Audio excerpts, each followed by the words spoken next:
Mga taga Mindanao, dali. Hi, taga Mindanao. Welcome to Spice. Ano pangalan mo, te? Rose Salinda. Rosalinda. Shoutout to Rosalinda. Good morning, good afternoon, and good evening mga ka-internationals natin dyan. Kamusta po kayo? Isang napaka-special moment ngayon, araw na ito.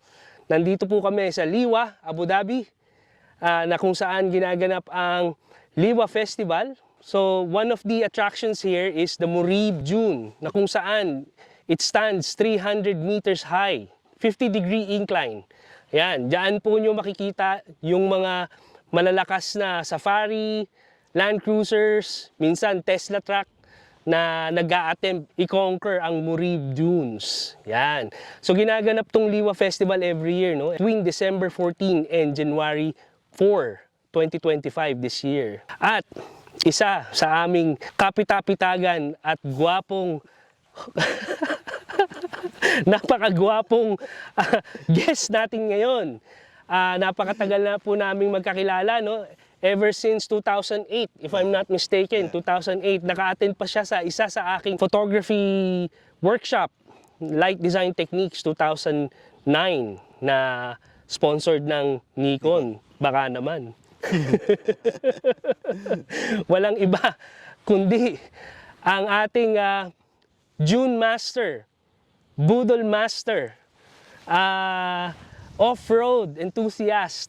Nakarating na yan sa maraming lugar sa kanyang pag-off-road, sa kanyang photography. I'm very proud to introduce to you Mr. Rainier Egoy Medina. Yes, what's up, pare ko? Parang kailan lang, oh. Oo nga eh. Ayop, no? Nakikita mo pa yung nasa newsfeed mo, no? Yung class natin, no? Oo naman. Sa DIP, no? Well, napaka-supportive naman talaga ng Nikon all throughout my career, no? And obviously, we're here because of you, pare ko. Dinalaw ka namin dito. We drove all the way from Dubai.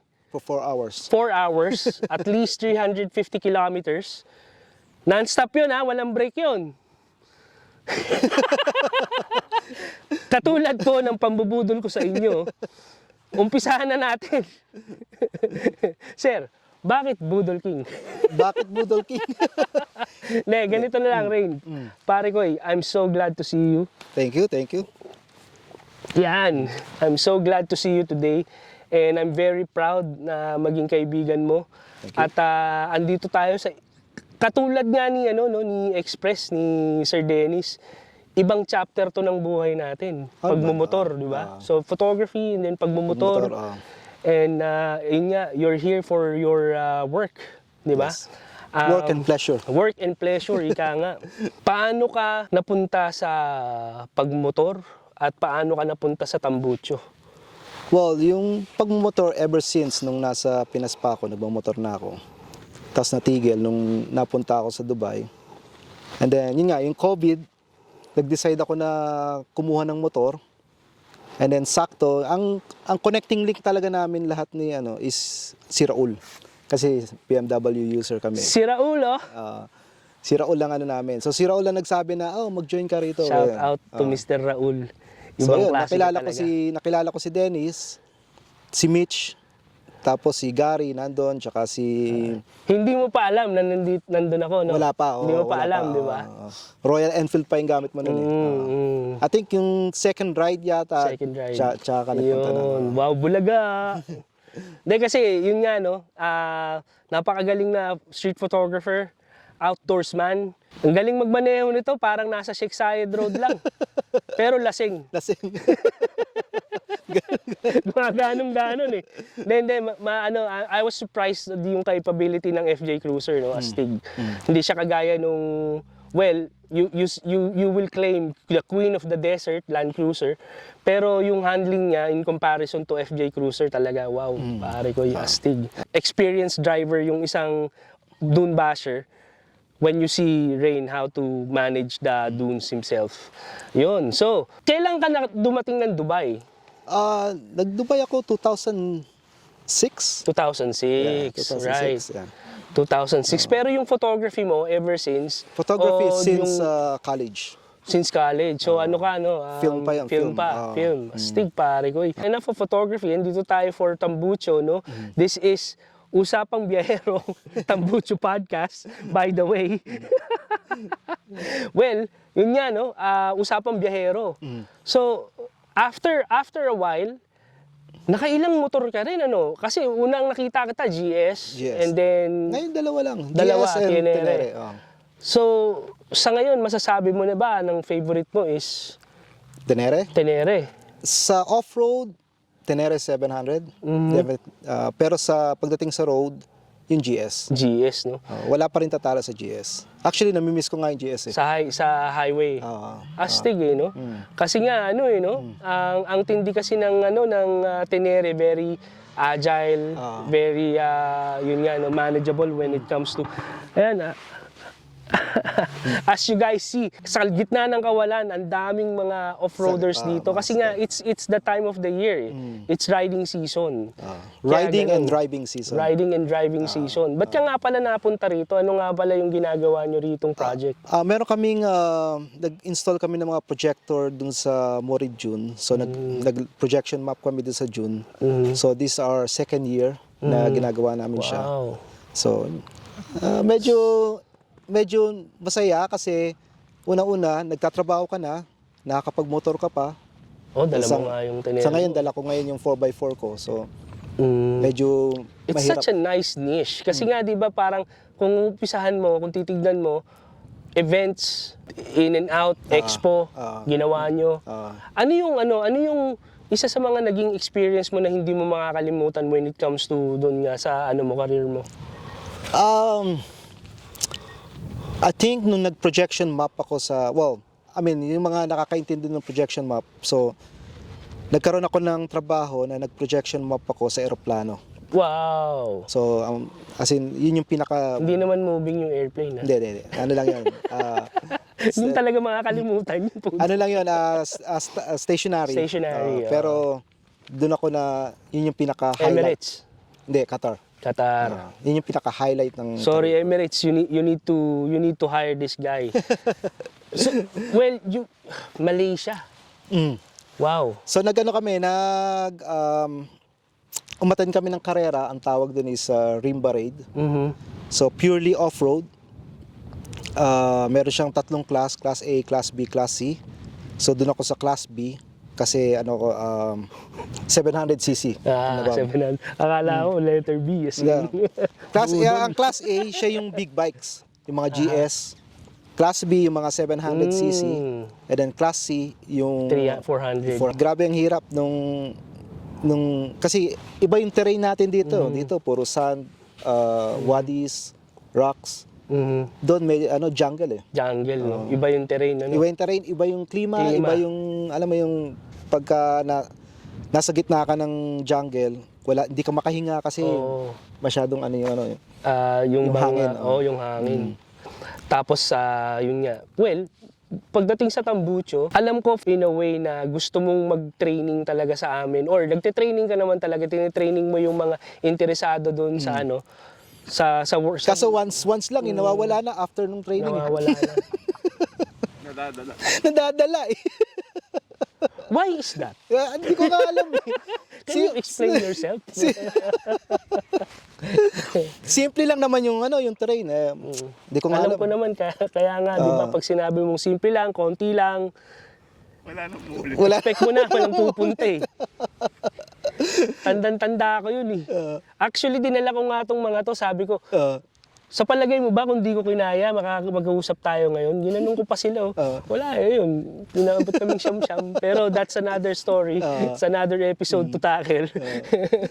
Pero masaya yung, kasi kaya ako napili yung off-road, mas masaya siya kaysa for me. Challenging? Hindi naman challenging, pero marami kang makikita. Let's say, itong lugar na to, bira mo siya makita. Pagka nag-drive ka sa road, lagi mo nakita mga building, mga Pero usual. na usual. Ito medyo kakaiba. Ibang level ng to, pang percentage to, pare. Kumbaga kung may 1%er, ito 0.101. Alam nyo na yan.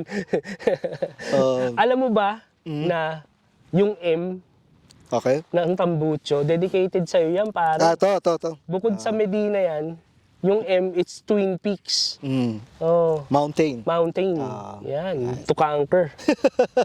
So, moving forward, kung mapo-formalize mo yung iyong training, Mhm. meron ka bang plano para gawin yun? Pwede naman, kaso Time? ang problema ko yung time. Oo. Mhm. Pero yun nga, pagka halimbawa kunyari naging available, pwede ako mag-train ng ng isang ride. Mhm. Pero yun nga, yung schedule ko medyo Oras lang. Oras Willing, lang, pero oo. oras lang. oras lang Hindi talaga yung willing. kalaban natin. Oo. Oh, meron ka bang mga ma-advise para sa mga aspiring off-roaders? Off-roaders, aspiring off-roaders, kailangan huwag kayong matakot na mabagsak yung motor mo. Talaga? Oo. Shit. Okay, sorry. Huwag kang matatakot na magasgasan yung motor mo kasi once na matakot ka na magasgasan yung motor mo, Yun ang Hindi- katapusan ng... hindi hindi mo push yung limit mo. Is motorcycles meant to... It's crash? hindi naman meant to drive. Kailangan mo pa rin mahalin yung motor mo pero in order to push the limit, Kumbaga, kailangan don't be afraid of mistakes and failures. Kasi yun yung magtuturo yun yung magtuturo sa'yo. Oo. Ang deep. Yun yung Lalim. yun yung mag-ano sa'yo. Safety. Anong safety natin? Safety, kailangan laging Full gear. full gear. Hindi ka pwedeng mag-shortcut doon eh. Hydration. Hydration, kailangan let's say summer kailangan mo at least 1.5 liters na Magdadala na ng may experience sa off-road pagka mag-off-road, no? Huwag mag-off-road mag-isa. tubig. Huwag mag-off-road mag-isa. Ayun. Yun yung number one rule. Ito. At least dalawa kayo. at least dalawa. Oo. Or at least tatlo. Mas maganda tatlo. Tatlo na nga eh. Parehas of. At least tatlo, di ba? Pare ko eh. Manahid whiskey. Banayad Whiskey. Meron ka bang? Ilang minuto pa tayo. Final words. Masishare mo your social medias, message mo para sa grupo, nagtatampo ka ba sa amin? Ilabas mo na ngayon para malaman namin. Tayo-tayo lang naman eh. Ano man, ang naging problema ko lang talaga is yung time. Kaya di ako nakakasama masyado sa mga rides. Pero if ever na magkaroon ako ng time, join ako sa rides. Oo naman. Oo. We look forward seeing you. Mm. Basta wag lang ikaw yung maglilid. Actually, ang gusto ko mangyari sa Tambucho, in case na let's say may mga adventure bike, meron tayong ride na road, tas mag-off-road, and then road, tas yung parang ginawa natin nung nakaraan, di ba? Actually pare, kahit hindi ka pa kasama sa mga rides namin madalas, lagi ka naming pinupulutan. Pagka nakakita kami ng on the side na truck, "Uy, si Rainier, baka nandyan." Ganun ka agad eh. Matik yun eh. Any socials, any shoutouts, your friends, your family? Shout out sa lahat ng mga Tambucho members, lahat ng mga nanonood. We're growing, nito. man. Actually, maganda yung nangyari sa unti-unti tayong lumalaki. Ini-expect mo ba yun? Ini-expect ko na, matagal na yun, matagal. Ang medyo nag-slow down lang kasi ang kulang natin is social media. Social media. Yun yung kulang natin ng time. Ano na yun. kasi, hindi naman bang pasosyal yung mga kasama natin, alam mo naman. Kailangan natin ng push sa social media. Oh, asyan. Well, we have our vloggers already, Mr. Mischief, Simpreng, RB Moto. Ayan, at katulad nito, no? Another platform, podcasting, di ba? Nakita nila na meron palang Filipino riding group sa Dubai. Hindi lang siya road rides, meron din mga nag-off-road. Oo. And we emphasize safety, camaraderie, and community. Yun, Totoo yan, totoo. diba? So yun, let's cut this short, pare ko. Toast muna tayo, pare. Wala na. Maraming salamat. Ay, marami tayo dyan, pare ko. Marami pa yan. Konti ng tagay. Inuubos mo eh. Tanghalin tapat. Whiskey yan eh. Hindi yan yan. Props lang yan, yung ginagawa mong inuman talaga. Good morning, good afternoon, and good evening ka-internationals. Ito na naman, napakagandang episode with Mr. Chris Calumberan and Rainier Medina. Astig. Ride strong, ride safe, and that's it. And cut.